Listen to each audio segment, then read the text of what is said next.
Баршаңызға қайырлы күн. Менің каналыма қош келдіңіздер. Сіздерді өз каналымда көргеніме өте қуаныштымын. Бүгін осындай майда піскен қаттама дайындайтын боламыз.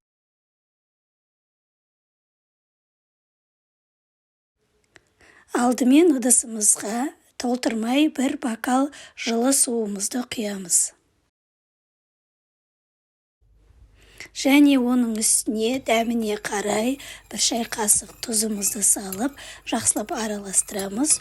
Тұзымыз ерігенше осылай араластырамыз. Енді оның үстіне шай қасықпен толтырмай азырақ шым-шым ашытқы дрожжымызды салып, дрожжымыз ерігенше араластыратын боламыз.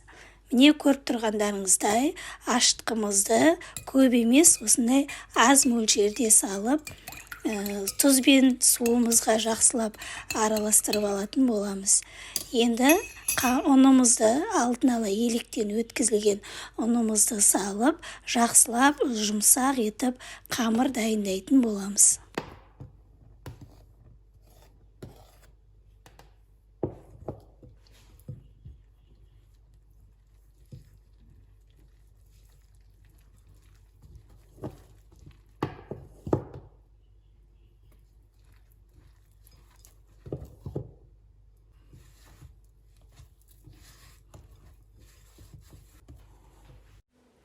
Міне біздің қамырымыз дайын болды.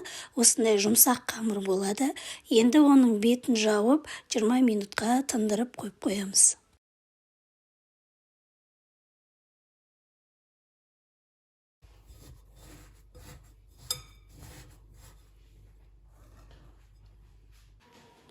Енді 20 минуттан кейін жаңағы қамырымызды алып, осылай кәдімгі еттің қамыры сияқты етіп, үлкен қылып, дөңгелек етіп жайып шығатын боламыз. Мен бұл жерде бір бокал су құйғандықтан менде бір зуала қамыр шықты. Егер көбірек жасаймын десеңіздер, онда суды көбірек қосып, дәміне қарай тұзын салып, көбірек жасасаңыздар да болады. Мен енді таңғы асқа осындай бір зуала қамырдан жасадым. Бұл бір зуала қамырдан бізде 4 қаттама шығатын болады. Міне осылай үлкен етіп, не қалың емес, не жұқа емес, орташа көлемде осылай жайып аламыз. Жайып жатқан кезде алдын ала 72-82% сары майымызды ертіп, суытып қоятын боламыз. Егер ондай май болмаса, кәдімгі қолдың сары майынды арасына жақсаңыздар болады. Міне осылай мен енді 82% сары майды қостым. Шедроэлита майын қоссаңыздар да болады. Міне барлық жеріне осылай жағып, оқтаумен орап, осылай кесіп шығамыз. Кескеннен кейін енді осы қамырымызды тағы да теңдей етіп 4 бөлікке бөліп кесіп шығамыз. Видеода көріп тұрғандарыңыздай осылай 4 бөлікке бөліп кесеміз.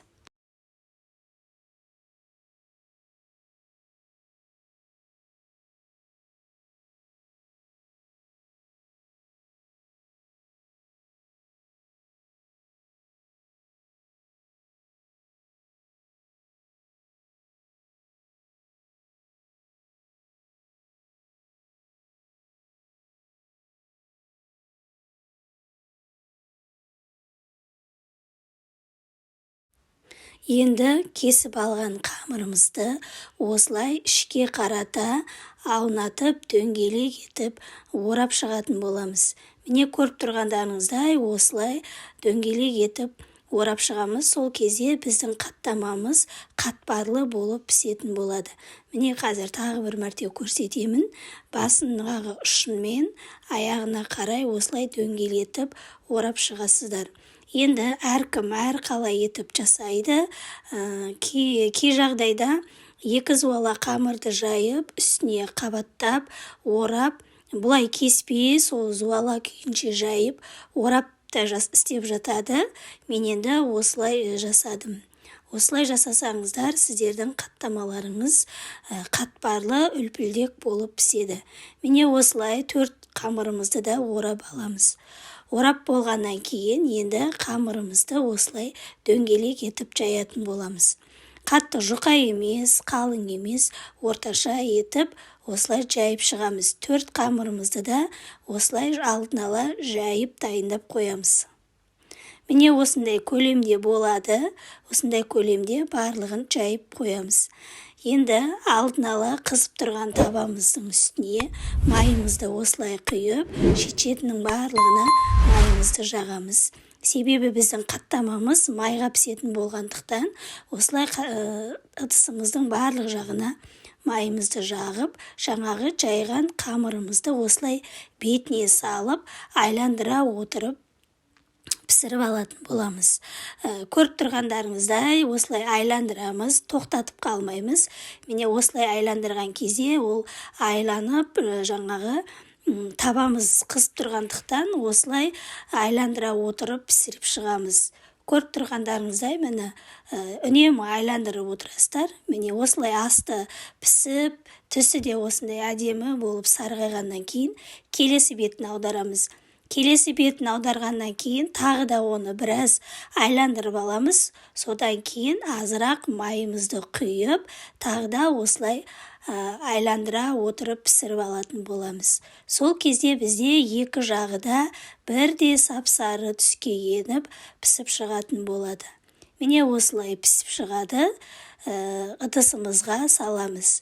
Осылай барлық қамырларымызды да осылай пісіріп алатын боламыз. Міне сонымен біздің қаттамамыз дайын болды. Өте жұмсақ, қатпарлы болып піседі. Дәмі де өте керемет. Ішіндегі жаққан сары майымыздың да дәмі бір-біріне сіңіп, өте дәмді болып шығады. Сіздер де жасап көріңіздер. Өте оңай дайындалады. Таңғы асқа жасасаңыздар болады. Бізбен бірге болғандарыңызға рахмет. Менің каналыма тіркелмеген болсаңыз, міндетті түрде каналға тіркеле кетіңіздер. Сау болыңыздар.